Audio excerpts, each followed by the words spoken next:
ကဲအားလုံးပဲမင်္ဂလာပါကဲကျွန်တော်ကတော့ထုံးစံတိုင်းပေါ့ဗျာဒီပဲဘာတွေပြောမလဲဆိုတော့ကျွန်တော်ထိုင်ဆောင်နေတာအခုလိုမျိုးပြောလာပြီးတော့ဗီဒီယိုတွေထုတ်လာပြီးတော့မှအဲ့လိုမျိုးတော့တစ်ခုပြီးတစ်ခုမဟုတ်တာတွေကိုအဲ့လိုမျိုးပြောပြီးတဲ့အတွက်လည်းကျေးဇူးတင်တယ်ဘာလို့လဲဆိုတော့အဲ့လိုပြောလေဒီကောင်ပြောတာတွေကအမားတွေကြီးပဲဆိုတာကိုလူတွေပို့ပြီးတော့မှတိသွားစီလို့ပေါ့နော်အဲ့လိုမျိုးဖြစ်တဲ့အတွက်ကျွန်တော်ဝမ်းသာတယ်အခုလိုမျိုးဗီဒီယိုလေးလုပ်ပြီးတော့မှရှင်းပေးရတဲ့အတွက်လည်းစောင်းဝမ်းကျေးဇူးတင်ပါတယ်နော်အခုလောလောဆယ်ကျွန်တော်အခုပြောမယ့်ကိစ္စကဒီကောင်ဘလောက်တောင်မှကလိန်ကျစ်ကလိန်ညံရှိလဲဆိုတဲ့ဟာတွေကိုအားလုံးသိသွားအောင်လို့ကျွန်တော်ဒီနေ့အားလုံးကိုကျွန်တော်ပါဇက်နဲ့ပဲမပြောဘူးကျွန်တော်တက်သေးနဲ့အကုန်ပြပါမယ်နော်အဲ့ရအတွက်အားလုံးဟိုဒီကောင်ကြီးကလူလိန်ဒီကောင်ကြီးကမိမပါဇက်နဲ့အဲ့လိုမျိုးပေါ့နော်ပြောချင်တာတွေရှောက်ပြောနေတဲ့ကောင်ကြီးဆိုတာကိုကျွန်တော်ဒီနေ့ဗီဒီယိုကကျွန်တော်အခုနာမည်ပေးထားတဲ့အတိုင်းပဲမောင်ပြည်ဟင်းကိုအလဲထိုးမှာဖြစ်ပါတယ်အလဲထိုးမယ်ဆိုတာဒီကောင်ပြောသမျှဟာတွေကဟိုသိရမလားအကုန်လုံးနီးပါးသည်စောက်လေးပဲမရှိတဲ့ဟာတွေကြီးပဲဆိုတာကိုအားလုံးသိအောင်ကျွန်တော်ပြောပြပါမယ်နော်ပြောရမယ်ဆိုရင်ပထမဆုံးအချက်ကိုကျွန်တော်စပြောပါမယ်သူ့ရဲ့ဗီဒီယိုအစဆုံးမှာ तू ကပြောထားတယ်ပေါ့နော်ကျွန်တော်အားတဲ့အဲ့လိုပေါ့ဒီဟိုရင်တော့ဖြစ်ခဲ့တဲ့ကိစ္စမှာပေါ့ဗျာကျွန်တော်ကဗီဒီယိုကျွန်တော်တင်ပြီးတော့မှာတဲ့ကျွန်တော်ကဘူးပိတ်ပြီးတော့ကျွန်တော်မတင်ပါဘူးလို့ပြောနေတဲ့အတွက် तू ကမခံနိုင်လုံးဝကြီးလို့အဲ့တစ်ဖက်ကနေမခံနိုင်လုံးဝကြီးလို့ तू ဝင်ပြောပါတယ်ဆိုတဲ့ကိစ္စကိုကျွန်တော်ယောက်ျားဗျာပုံမှန်လင်းလင်းပဲကျွန်တော်ပြောတယ်ကျွန်တော်ဘယ်တော့မှကျွန်တော်လှုပ်တယ်ဆိုလှုပ်တယ်ပဲမလှုပ်ဘူးဆိုမလှုပ်ဘူးပဲကျွန်တော်ပြက်တယ်ကျွန်တော်ကအဲ့လိုကောင်းမျိုးကျွန်တော်လှုပ်တဲ့ဟာတစ်ခုတွက်ဆိုရင်ကျွန်တော်ပုံမှန်လင်းလင်းပဲကျွန်တော်ပြောတယ်ငါလှုပ်တယ်ကွာဟုတ်တယ်ပြောဆိုပြီးနေတဲ့လူမျိုးဗျာဒါပေမဲ့အဲ့ဗီဒီယိုတင်တဲ့ကိစ္စကတော့ကျွန်တော်လုံးဝမဟုတ်ဗျာဘာလို့လဲဆိုတော့ကျွန်တော်အဲ့ကိစ္စနဲ့ပတ်သက်ပြီးတော့ကျွန်တော်အစောပိုင်းမှာလည်းရတယ်ကျွန်တော်စာရေးပြီးတော့ရှင်းပြတယ်မှာလည်းရေးပြီးသားပါဟုတ်တယ်ကျွန်တော် comment ရေးတာကျွန်တော်ရေးတယ်ဒါပေမဲ့အဲ့ comment ရေးပြီးတော့မှအဲ့ဗီဒီယိုတက်လာတဲ့ဟာကျွန်တော်လုံးဝမတင်ဘူးဒါကိုလည်းကျွန်တော်အားလုံးပုံဝင်လင်းပြောပြီးသားကျွန်တော်ဘာလို့မတင်လဲဆိုတော့ကျွန်တော်စောက်ခွက်ကြီးလည်းပါတယ်စောင်းလည်းရှက်ဖို့ကောင်းတယ်နော်အဲ့ဒါကြီးကိုကျွန်တော်တင်စရာအကြောင်းလည်းမရှိဘူးနောက်ပြီးအဲ့လိုဗီဒီယိုတင်ပြီးတော့အပုတ်ချတယ်ဆိုတာပြင်းတီးရလုပ်တဲ့အလုပ်ဗျာကျွန်တော်လုပ်တဲ့လုပ်မဟုတ်ကျွန်တော် level မဟုတ်ဗျာအဲ့လိုအဆင့်တန်းမျိုးတွေကျွန်တော်မလုပ်ဘူးဗျာသိတယ်မလားဟိုဒိဗယ်မရှိရည်လာပြောနေဗျာသိတယ်မလားအဲ့ဒါကြီးကိုကျွန်တော်ဒါပထမဆုံးအနေနဲ့ကျွန်တော်ဟိုဟာရှင်းနေတာပေါ့နော်အဲ့ဒီဥစ္စာကိုကျွန်တော်လုံးဝမတင်ဘူးအဲ့ဒါကိုဒီဘဲကကျွန်တော်တင်ပါတယ်ဆိုပြီးတော့ဆွတ်ဆွဲတယ်အဲ့ဒီတည်းကဆောင်းတင်းတယ်တစ်ချက်အဲ့တစ်ချက်ကိုကျွန်တော်ဆောင်းတင်းတယ်နော်အခုထပ်ပြီးတော့ထပ်ဆွတ်ဆွဲတယ်အဲ့ဒါကျွန်တော်ထုပေါ်တင်ပဲပြောတယ်ငါမတင်ဘူးသူ့မှာတက်သေးရှိလားတက်သေးမဟုတ်ဘူးဗျာကြိုက်တဲ့ဟာနဲ့ကျွန်တော်ဖုန်းနဲ့ကိုရောကြိုက်တဲ့လူကိုကျွန်တော်ပေးပလိုက်လို့ရတယ်ဗျာမင်းတို့စစ်ဆန်းကွာငါတင်ခဲ့တာလားအဲ့ဗီဒီယိုစတက်တဲ့ link ကိုရောရှာလို့ရရင်ရှာလို့ရတယ်နော်ကျွန်တော်လုံးဝမသိဘူးနော်ဘယ်ကနေဘလို့တက်လာမှန်းမသိကျွန်တော်သိသွားကြမှာဆောင်းshort ရသွားတယ်အဲ့ဒီအချိန်မှာနော်ဒီကကျွန်တော်လုပ်တာမဟုတ်ဘူးအဲ့ဒါကျွန်တော်ဒါပုံဝင်လေးတွေပဲပြောတယ်ကျွန်တော်လုပ်တယ်ဆိုလုပ်တယ်ပြောတယ်မလုပ်ဘူးဆိုမလုပ်ဘူးပြောတယ်ဒါပဲနော်နောက်တစ်ခုဟိုပါပေါ့ဒီအမြန်လန်းကဂိတ်တစ်ခုမှာပြဿနာဖြစ်တဲ့ကိစ္စကတော့မနေ့တည်းကကျွန်တော်ရှင်းပြီးသားပါဒါကတော့မဖြစ်ခဲ့ဘူးလားမဟုတ်ဖြစ်တယ်ဖြစ်ခဲ့တယ်ဖြစ်ပြီးသွားတဲ့ကိစ္စကိုကျွန်တော်အမှန်တည်းပဲအေးစေးကျွန်တော်နဲ့ဒီကလူတွေနဲ့ကိစ္စအဲ့မှာဖြစ်တဲ့ကိစ္စအဲ့မှာတည်းပဲပြီးသွားပြီအားလုံးပြလေးဖြစ်သွားပြီကိုယ့်အောင်ကိုပြန်လာတယ်နော်ပြန်လာတဲ့ဟာကိုအဲ့ဒါကိုတည်မလားဟိုပေါ့အာနာပါဝါသုံးပြီးတော့ဖြည့်ရှင်းလိုက်တယ်တို့ပေါ့အဓိပ္ပာယ်လဲလုံးဝမရှိမနေဘူးအဲ့ဒါကို तू ကပူတတာလေးပေါ့ဗျာသိရမလားဂိတ်ကလူတွေကိုပါရိုက်ပလိုက်တာတို့သိရမလားဘလို့မျိုးအဲ့ဒါကြောင့်ဟိုကဖြစ်ရတာတို့ဒီဟာဖြစ်ရတာတို့အဲ့ကိစ္စတွေကလည်းတခုမှလည်းမဟုတ်ပါဘူးအဲ့ဒါကို तू ကပြောတယ်ဗာလဲတန်တာမိုးသိန်းကအဲ့ကိစ္စကိုပြောရတယ်မရှင်းချင်တန်တာမိုးသိန်းနဲ့ရှင်းကျွန်တော်ပြောချင်တာဗျာတန်တာမိုးသိန်းပြောရင်လည်းပြောလိုက်မယ်နော်ကျွန်တော်ပြောရှူတင်ထဲမှာဖြစ်တဲ့အတွက်တယောက်စကားတယောက်ဒီလိုမျိုးပေါ့မိတ်ကပ်ပြင်းတဲ့လူတွေပါတယ်ဘာညာတွေပါဖြစ်တယောက်စကားတယောက်ကတော့ပွားမှာပဲလေကျွန်တော်မှလည်းကျွန်တော်မိတ်ကပ်ပြင်းတဲ့လူပါတယ် तू ကလည်းတခြားလူပြောရင်ပြောမှာပဲအဲ့လိုပြောတဲ့ခါစကားတွေကကားမှာပြောကြမှာတန်တာမိုးသိမ့်လည်းကြားရင်ကြားလိမ့်မယ်အဲ့ဒါကို तू ပေးင်းတရားကိုပြောရလဲဖြစ်ရင်လည်းဖြစ်လိမ့်မယ်အဲ့လိုပြောတဲ့အချိန်မှာဒီမှာအဲ့ဥစ္စာကို तू တန်တာမိုးသိမ့်ကပြင်းတရားကိုပဲပြောရလေ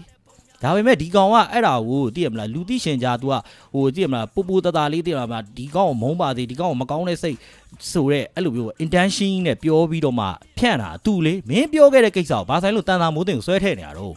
့တန်တာမိုးသိန်းကဟိုအားလုံးသိအောင်ရှောက်ဖွားနေလားမင်းပြောတာမဟုတ်ဘူးလားမင်းပြောခဲ့တာလေဘာလို့တန်တာမိုးသိန်းနဲ့သွားရှင်းဆိုပြီးငါ့ကိုတန်တာမိုးသိန်းလာတဲပေးနော်နော်တဲတဲ့အကြောင်းလည်းမရှိဘူးနော်တန်တာမိုးသိန်းကိုလည်းသွားရှင်းစရာလည်းအကြောင်းမရှိဘူးဘာလို့လဲဆိုတော့တန်တာမိုးသိန်းမင်းကိုပြောပြရဲဆိုရင်တော့မင်းကစောက်မကောင်းတဲ့ဟိုစိတ်ကြီးအပြည့်ကြီးနဲ့သိတယ်မလားမင်းပြောတာနေမှာပဲနော် तू ပြောရတာပါအဲ့ဒါလည်းပါချင်မှပါမင်းရဲ့အပိုထပ်ပေါင်းဇက်လန်ပေါင်းချုပ်တွေနဲ့မင်းရှောက်ပြီးတော့မှပြောပြီးတော့မှမင်းဒူတွေမဝအောင်လို့ဆိုပြီးငါ့ကိုမင်းရွေချက်ရှိမင်းတိုက်ခိုက်တာမဟုတ်လားမင်းပြောပြီးတော့ဘာလို့တန်တာမိုးသိမ့်နဲ့ရှင်းဆိုပြီးတော့မင်းပြောတယ်အဲ့တဲ့ကမင်းကခေါင်းရှောင်တဲ့ကောင်ဆိုတာတစ်ပိုးပြီးတိတာအဲ့တစ်ချက်ကနော်နောက်ပြီးတော့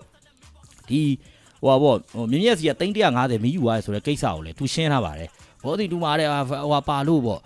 ရှယ်ယာပါလို့ तू ကရှယ်ယာမထည့်ချင်ဘူးဘာညာပေါ့အဲ့ကပေါက်မဲ့တော့တိတယ်ပေါ့ဘာညာတာတကားတဲ့ရှောက်ပြောထားတယ် तू အမှပြောတယ်ဗာလဲ900တဲ့ तू ယူရတယ်တဲ့100ထားခဲ့တယ်တဲ့မဟုတ်ပါဘူးခင်ဗျာယူရတာ950ပါဘာလို့လဲဆိုတော့ကျွန်တော်အဲ့ဇက်ကားရောင်းပေးတဲ့နော်ဟိုပါပေါ့ကိုရွှေမန်းပေါ့ကိုရွှေမန်းကိုလည်းကျွန်တော်ဖုန်းဆက်ပြီးမေးပြီးပါပြီမဟုတ်ပါဘူးသူ့ကိုပေးလိုက်တာ950နော်အဲ့မှာဒီမှာထားခဲ့တာ1050နဲ့ရောင်းလိုက်တယ်လို့ပြောပါတယ်100ထားခဲ့တယ်ဒါပေမဲ့အဲ့ဒီ100ကထုတ်လို့မရတဲ့100ပါဘာလို့လဲဆိုတော့အဲ့ဒီကယုံတယ်မှအဲ့ပတ်စံ100ထုတ်လို့ရမှာပါအဲ့ကယုံတယ်မှထုတ်လို့ရမဲ့ပတ်စံဆိုတာကိုလည်းပြင်းတရားသိပါတယ်ဘာလို့လဲဆိုတော့သူပဲစာချုပ်သွားချုပ်ထားတာပါအဲ့100ယုံတယ်မိမှထုတ်လို့ရမယ်ဆိုလဲ तू သိပါတယ်အဲ့ဒါကို तू စာချုပ်ချုပ်ထားတယ်သူ့ရဲ့ကိုတာကိုတော့ तू 950 तू ယူသွားပါတယ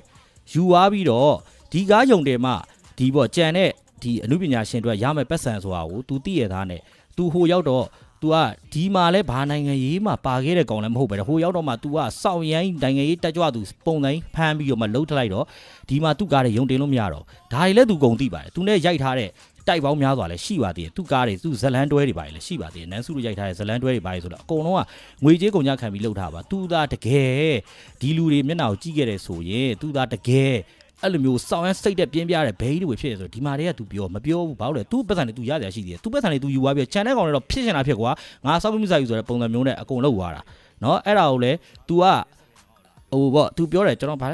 အဲ့ဥစ္စာစာရုပ်ချုပ်တဲ့နေ့က24ရက်နေ့နော်ဟိုလာတော့ဂျွန်လိုက်လားမသိဘူးအဲ့လိုတော့ပြောတယ်ကျွန်တော်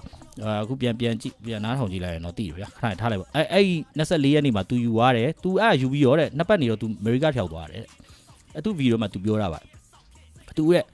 ့အဲ့ပတ်စံ तू ယူသွားပြီးတော့တဲ့ဟိုဆက်သွယ်လို့မရဘူး तू အကောင့်တွေပါ तू ဖြတ်လိုက်ရပါတယ်ပေါ့ဖြတ်ပြီးတော့မှ तू သွားတယ်ပေါ့ဟိုရောက်တော့မှ तू ပေးပါတယ်ဟိုရောက်တော့မှ तू ဆက်သွယ်လို့မရတော့ဘူးပေါ့အဓိပ္ပာယ်လုံးဝမရှိပါဘူးဗျာလုံးဝအဓိပ္ပာယ်မရှိပါဘူးသူ့မှာနှစ်ပတ်အချိန်ရှိပါတယ်အမေရိကမသွားခင်နှစ်ပတ်အချိန်ရှိတယ်နှစ်ပတ်ဆိုတာတစ်ပတ်ကို9ရက်14ရက်အချိန်ရှိတယ်သူလုံးဝမပြောခဲ့ဘူးကျွန်တော်ဒီသချင်းထဲမှာထည့်ပြီးတော့ဆိုတော့မှဒီကိစ္စကြီးကိုဟဲ့အောင်300ဟိုမှာခြံထားခဲ့တယ်အဲ့ဒါမင်းသွားယူလေသွားယူလိုက်အဲ့ဒါမင်းပတ်စံပဲလို့ပြောတယ်ဒါပေမဲ့အဲ့ပတ်စံတည်တယ်ထုတ်လို့မရပတ်စံဖြစ်ပါတယ်ယုံတင်မှထုတ်လို့ရမှာသူယုံတင်လို့မရလဲသူပဲလှုပ်ထားပါတယ်နော်အဲ့လိုမျိုးလှုပ်ပြီးတော့မှဒီကောင်ကအခုမှသခိုးလူမိသွားတော့မှသိရမလားအဲ့အထိုင်နဲ့လာအဲ့စတိုင်နဲ့လာဟစ်နေပေါ့ဗျာပြောရမယ်ဆိုတော့အဲ့တခုနော်ရှိတယ်ပြီးသွားတော့ဗာလဲဗာလဲဟိုနောက်တစ်ခုရှိပါတယ်ဗာလဲမင်းသမီးဗာလဲမင်းသမီးကမင်းသမီးအခန်းထဲမှာတဲ့ကျွန်တော်ကဟိုဖြစ်တယ်ပေါ့ဗာလဲဟိုကျွန်တော်ကသွားနေတယ်ပေါ့ Daily Taxi ရိုက်တော့ဟာတဲ့မင်းသမီးခန်းထဲမှာကျွန်တော်ကစောင်းအနှာဘူးကြီးပေါ့ဗျာစောင်းငန်းတက်ပြီးတော့ဒီမှာမင်းသမီးအဲ့လိုဖြစ်နေပေါ့အဲ့လိုထားမျိုးတယ်ကျွန်တော်ကိုအဲ့ဗီဒီယိုစတင်နေကျွန်တော်ကိုအဲ့လိုမျိုးပြောခဲ့တယ်ကျွန်တော်အဲ့ဒါလဲကျွန်တော်မှာတက်သေးလည်းအများကြီးရှိတယ်လူတွေလည်းအများကြီးရှိတယ်เนาะကျွန်တော်ရဲ့မှာပါတဲ့လူတွေရှိတယ်ကျွန်တော်ကူပေးတဲ့လူတွေလည်းရှိတယ်ကျွန်တော်အဲ့အခန်းကိုကျွန်တော်စပြီးတော့အဲ့ shooting ကိုကျွန်တော်သွားတဲ့အချိန်မှာသူတို့ shooting manager ကိုညီလားမသိဘူးအဲ့တော့ဟုတ်တယ်ကိုညီကကျွန်တော်ပူပိုင်းကဒီခန်းဆိုပြောလိုက်တော့ခိုင်းကအကျယ်ကြီးပဲဒါအဲ့ဒါကျွန်တော်အခန်းကျွန်တော်နေတဲ့အခန်းเนาะအဲ့ဒါကိုလာပြီးတော့မှကျွန်တော်ကမင်းသမီးခန်းထဲမှာနေပါတယ်ဆိုပြီးတော့စောက်ရေးပါတဲ့ဟာတွေပြောတယ်ကျွန်တော်လုံးဝဗျာနှာဘူးပေါ့ဗျာဒီကောင်ကငရဲတက်ဖြစ်နေရပါဘယ်လိုပဲပုံစံမျိုးကြီးဖြစ်အောင်ကျွန်တော်စောင့်ရလုပ်တယ်နော်အဲ့တခုရှိတယ်ဒါလည်းမဟုတ်ပါဘူးနော်နောက်တစ်ခုကတော့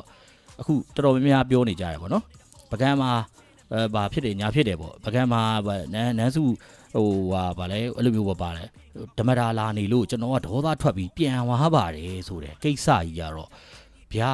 ဘလို့မှစဉ်းစားလို့မရတော့အောက်တန်းလုံးဝကြတဲ့ကိစ္စကြီးလို့ကျွန်တော်ကတော့တော်တော်စောက်တင်သေးသွားတယ်ဗျာအဲ့ကိစ္စကြီးပြောလိုက်တဲ့အချိန်မှာသိလားဟိုဘယ်လိုပြောရမလဲဗျာကျွန်တော်ပြောတာကိုကောင်မလေးရှူတင်ကျွန်တော်လိုက်သွားရန်ကုန်ကကျွန်တော်လိုက်သွားရှူတင်ရောက်တယ်သူနဲ့တွေ့တယ်စကားပြောတယ်သူ့တော့ကျွန်တော်အဲ့တော့အကြံနေပေးခဲ့တယ်မနေ့ကလည်းကျွန်တော်ပြောပါတယ်သူကိုပြေဟိုလေးရိုက်ပါလားပေါ့ short video လေးရိုက်အဲ့ပါ monetization တွေပါရ YouTube ကပတ်စံမစိုးပါဘူးဝင်ဝေကောင်းတယ်ဘာပြောလဲဒါလည်းစီးပွားရေးတစ်ခုဖြစ်တာပေါ့ဆိုတော့ကျွန်တော်အကြံနေပေးလိုက်တယ်အဲ့ဒါကိုဘဲကဟိုလဲရောက်ရောတည်မလားစောက်တင်းပြင်းပြောတဲ့ဒီလိုမျိုးအောက်တန်းသားသူထင်ရမြင်ရပြောတဲ့ ဟို channel ကြီးတစ်ခု तू လုတ်လိုက်တယ်ဗျာတည်ရအဲ့လိုမျိုးပြောနေရကောင်ဖြစ်သွားတယ်အောက်တန်းသားပေါ့ဗျာပြောရမယ်ဆိုရင်တော့အဲ့လိုမျိုးပေါ့ခဏဟောက်ကျွန်တော်ပြန်ဆက်ရမယ်ဆိုရင်ဘာမှလည်း shoot ဟိုဘာလို့အဲ့လိုမျိုးပါလဲဟိုတယ်မှာလည်းအဲ့လိုတောင်းချမ်းပြီးတော့မှတည်ရမှာ तू ပြောသလို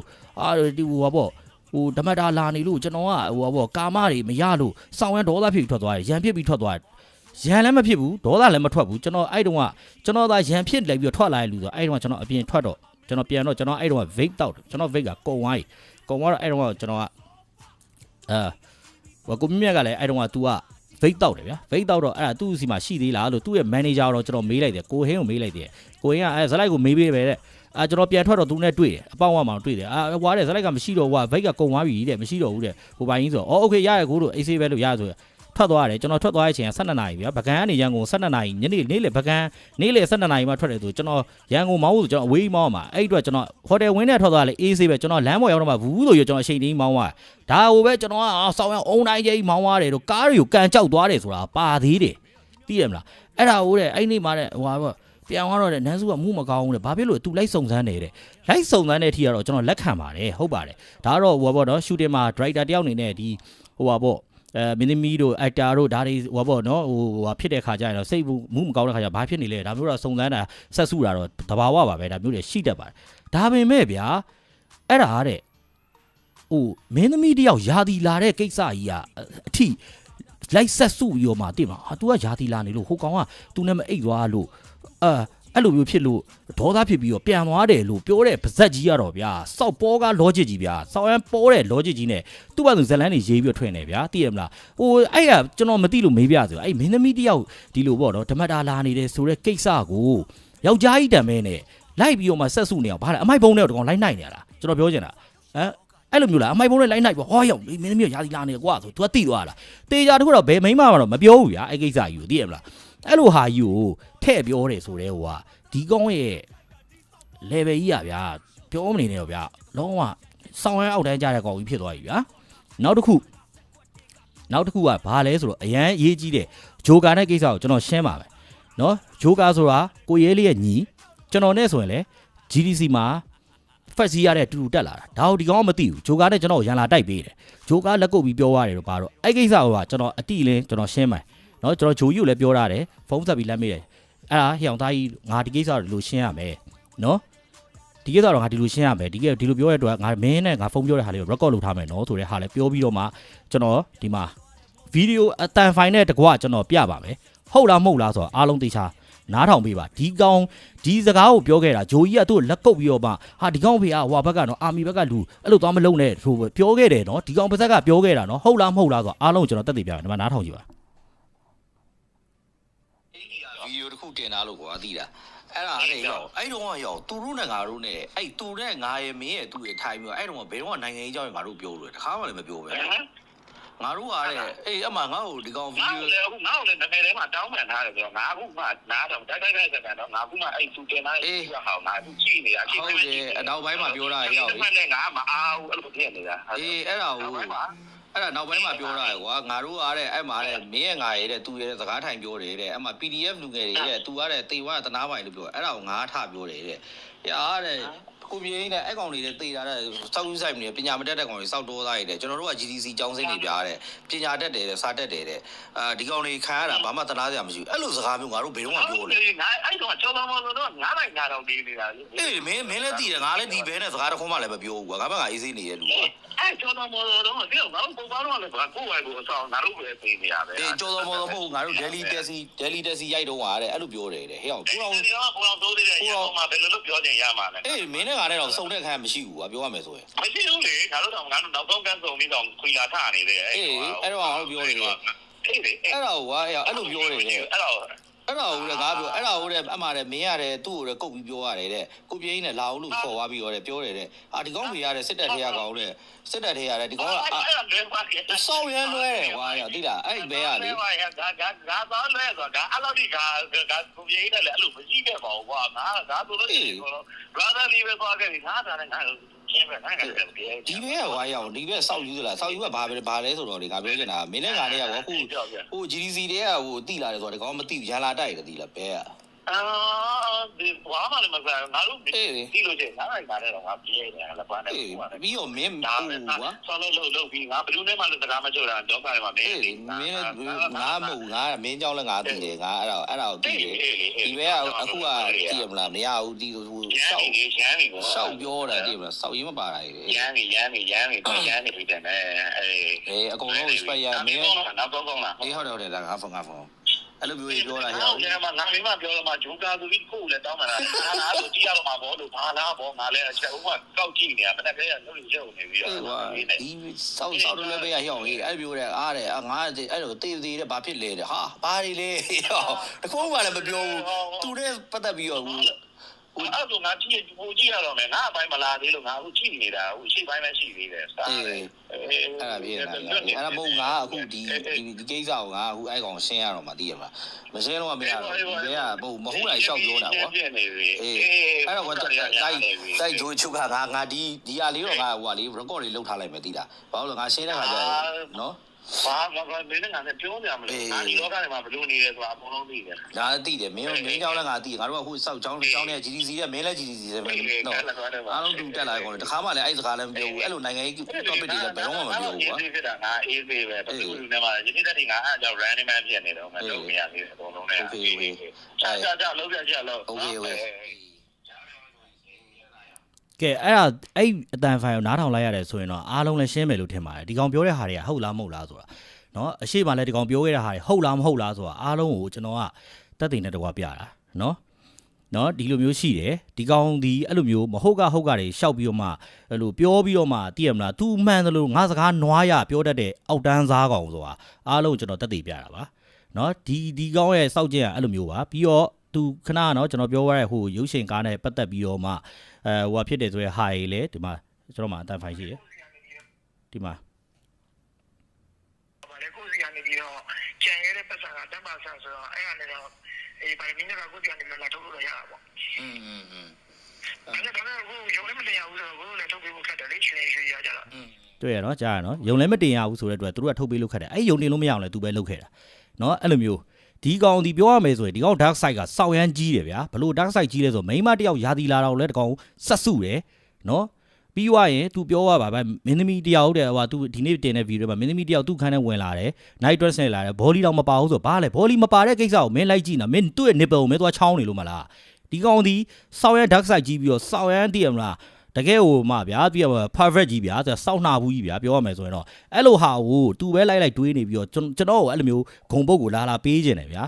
အဲ့တော့ကျွန်တော်ပြောချင်တာဒီဘဲပြောတဲ့စကားတွေကိုကျွန်တော်အခုအားလုံးကိုတက်တင်နေတကွာပြပြီးပြီအဲ့ဒါဟိုမှဒီဘဲကမှန်တယ်လို့ထင်နေတဲ့လူတွေတော့စောက်အုံနောက်တွေကသွားပြီးမင်းတို့အုံနောက်တွေချီအုံနောက်တွေဖြစ်ကုန်ပြီကျွန်တော်အဲ့ဒါကိုအတိလေရှင်းပြတယ်နော်မင်းဘာမှလည်းဆက်ပြီးတော့မှပြောလို့မရဘူးမင်းညာနေတယ်ဆိုတဲ့ဟာတွေကိုငါအခုအားလုံးတက်တင်နေလဲပြတယ်နော်ကျွန်တော်ပြောချင်တာဂျိုကြီးကျွန်တော်ဘက်ကလိုက်ပြီးတော့မှကျွန်တော်ဘော်တာမလို့လိုက်ပြောစရာအကြောင်းလည်းမရှိဘူးतू ကကျွန်တော်ကိုဟို तू ကပြောတယ်သိမလားအမှန်တရားကို तू ကစတဲ့က तू ကလာပိတ်တာအမှန်တရားကိုမပြောရဲပဲနဲ့မင်းတို့ဒီမင်းသားနဲ့ဒီလိုမင်းသားတွေရိုက်ရမှမင်းတို့ဖြစ်မယ်ဆိုရင်တော့မင်းတို့တော့အံ့ဩတယ်ဟဲ့အောင်ဂျိုကြီးကငါနဲ့နော်ဟိုဖက်စီရတဲ့ခင်လိုက်ကောင်နော်မနေ့ကဟိုကျွန်တော်တကယ်ချင်းတွေတွေ့လို့ပဲဟဲ့အောင်မင်းလီလာငါလီလာအဲ့လိုမျိုးလေဘင်းဖတ်ပေါင်းလာတဲ့လူတွေနော်ဘာမှလည်း तू ကျွန်တော်ကိုကြောက်စရာလည်းမရှိဘူးဖားစရာအကြောင်းလည်းမရှိဘူးဘာလို့လဲဂျိုကြီးရဲ့အကိုရဲလေးကကျွန်တော်ကို mainstream ပေါ်ရအောင်လို့เนาะသူ့ရဲ့တတိယကာယံခွေထဲမှာစပြီးတော့မှခေါ်ပေးခဲ့တဲ့သူเนาะပြောမယ်ဆိုကိုရဲလေးကကျွန်တော်ရဲ့ကျေးဇူးရှင်ဆိုလဲဟုတ်တယ်เนาะဂျိုကြီးကကိုရဲလေးရဲ့ညီဖြစ်တဲ့အတွက် तू ကကျွန်တော်ပေါ်မှာဟိုကိုကျေးဇူးရှင်ရဲ့ညီဖြစ်တဲ့အတွက် तू ကကျွန်တော်ကိုကြောက်နေစရာအကြောင်းလည်းမရှိဘူးကျွန်တော်ကဖားပြောတာလည်းမရှိဘူး तू အမှန်တရားကိုအမှန်တရားအတိုင်းပဲပြောတာအဲ့တော့ပြင်းစီကမင်းပါဆက်ညာအောင်မလဲပြောပါမင်းပြောတဲ့စကားတွေအားလုံးဟာကလိန်ချစ်ကလိန်ညံနေဆိုတာအားလုံးလည်းသိနေပြီအဲ့တော့မင်းရဲ့စောက်စင်မရှိတဲ့စိတ်ဓာတ်ကြီးကိုမင်းပြင်ပြီးတော့ဖျားတွေပါမင်းရှောက်ပြီးတော့မှတိုင်တယ်ပါတယ်တို့ဘာလို့လုံးနေအခုမင်းပြောသလိုသာချိန်ဆယ်ပြီးတော့ပြောခဲ့လို့သာဖြစ်မယ်ဆိုရင်မင်းမိသားစုအခုဖြစ်တော့မှာနော်အားနေဖျားတွေဟိုဟာဖြစ်ပါတယ်ချိန်ဆယ်ပါတယ်လို့ဖျားသူ့ဘက်ကနေရမင်းဘာသွားရှုံနေတယ်နော်ပြောချင်တာကတော့ဒါပဲနော်ပြင်းဒီရဆိုတဲ့ကောင်စောက်လူလိန်စောက်ပေါ်နော်တချို့တွေဆိုလည်းကျွန်တော်လာပြောကြတယ်အဲ့ကောင်က2 way ကောင်ကြီးနဲ့အဲ့လိုမျိုးလည်းပြောကြရလူလည်းရှိတယ်ဒါတွေတော့ကျွန်တော်အသေးချာမသိဘူးဒါပေမဲ့သူအဲ့လိုမျိုးကြီးလည်းရှိတယ်အဲ့တော့ကျွန်တော်ပြောချင်တာဒီကောင်ဒီမိမလို့မိမက ငါစကားနွားရပြောတယ်သူပြောတဲ့စကားတွေကိုယုံတဲ့လားမယုံတဲ့လားဆိုတော့အခုအားလုံးကိုတက်တည်နေတကွာပြပြီးသွားပြီဒီနေ့ကတော့ဒီကိစ္စတလောက်ပါပဲเนาะအားလုံးလည်းကျေးဇူးတင်ပါတယ်ဟုတ်ကဲ့